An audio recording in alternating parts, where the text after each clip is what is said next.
शिव गुरु के चरणों में पल प्रतिपल की प्रणाम निवेदित करती हूँ। आप हमारे प्रणामों को अपने चरणों में जगह दें। शक्ति स्वरूपा माता भवानी मैया पार्वती के चरणों में पल प्रतिपल की प्रणाम निवेदित करती हूँ। आप हमारे प्रणामों को अपने चरणों में जगह दें। गौरी पुत्र गणेश कार्तिक के स्वामी धरती माता एवं सर्व देवी देवता के चरणों में पल प्रतिपल की प्रणाम निवेदित करती हूँ। आप हमारे प्रणामों को अपने चरणों में जगह दें। हरिंदर भैया लीलम दीदी को प्रणाम करती हूँ। आप हमारे प्रणामों को अपने चरणों में जगह दें। जितने भी गुरु भाई बहन हैं सभी के चरणों में प्रणाम करती हूँ। आप हमारे प्रणामों को अपने चरणों में जगह दें। 3 सूत्र के पालन करिले। पहला सूत्र में दया, दूसरा सूत्र में चर्चा, तीसरा सूत्र में 108 द्वारा अपने गुरु के चरणों में प्रणाम करिले। हरा हरा हे महादेव, दया करी हे गुरुदेव, हम सभी के दाता गुरु महादेव संभय गुरु नमः।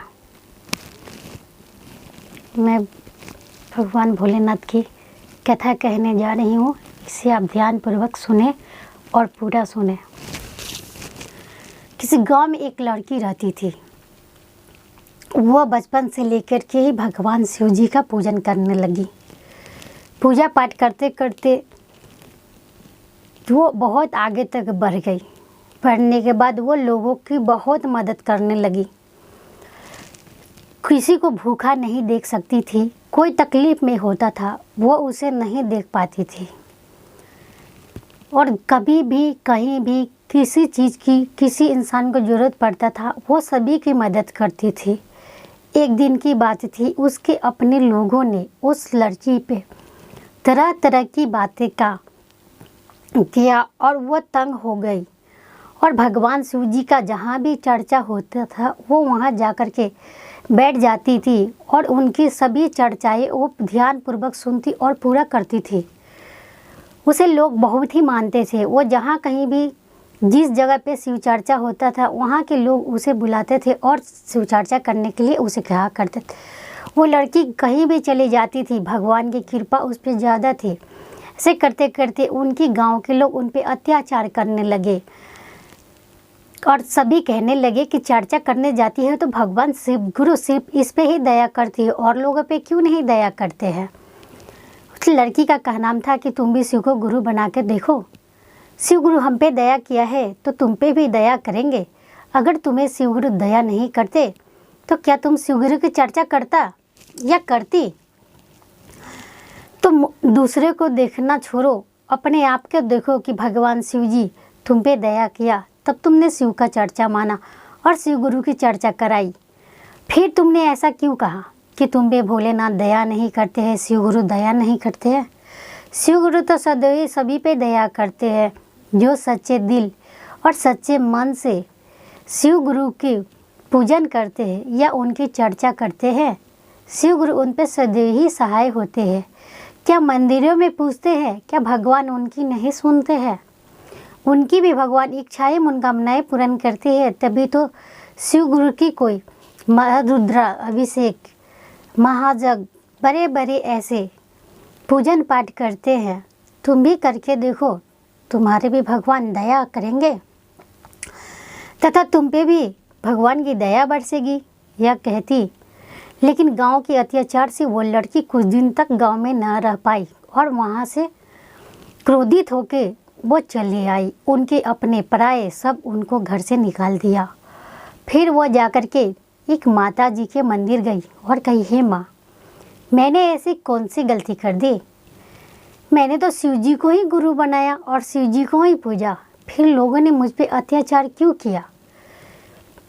मुझे जीना नहीं है, मुझे मौत दे दो। हे भोलेनाथ के मंदिर गए और भोलेनाथ से भी कहा, हे प्रभु, अगर आपको ऐसा ही करना था तो मैं आप में ही लीन हो गई।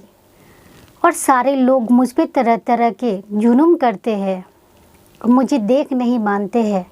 ये सब आपकी लीला है, तो आप मुझे, मैं मनुष्य हूँ, मुझसे इतने बड़े परीक्षा क्यों लेते हैं? मैं आपकी परीक्षा में अगर पास नहीं हो पाया, अपने प्राण को त्याग दिया तो क्या होगा? लेकिन वहाँ कुछ आदमी के मुख से सुन करके वो लड़की फिर से चर्चा की ओर चल पड़ी। लोगों ने कहा कि चिंता मत करो, भगवान भोलेनाथ सभी की इच्छाएं पूर्ण करती है। हो सकता है कि भगवान भोलेनाथ तुम्हारा जचना करता हो। लड़की ये बात सुन कर के एक ही बात बोली, क्योंकि मैं जीना नहीं चाहती हूँ, क्योंकि लोग मुझ पे बहुत जुल्म करते हैं कि भोलेनाथ सिर्फ मुझ पे ही दया करते हैं और किसी पे दया करते ही नहीं है। तब सभी ने बोला कि जो जैसा कर्तव्य करता है उसी कर्तव्य का सबको फल मिलता है। तुमने जैसा कर्तव्य किया तुम्हें भगवान शिव जी सदैव तुम्हारे साथ रहते, वो तुम्हें उसी तरह का फल देते हैं। जो भी तुम्हारे बुराइयां करेंगे और जो भी तुम्हारे प्रतित रहेंगे वो कभी भी सुखी नहीं रहेंगे। सभी के लोगों की बात सुन के वो लड़की आश्चर्य में पड़ जाती है और कहती है, मैं जीऊँगी, मैं जी करके लोगों को दिखाऊंगी।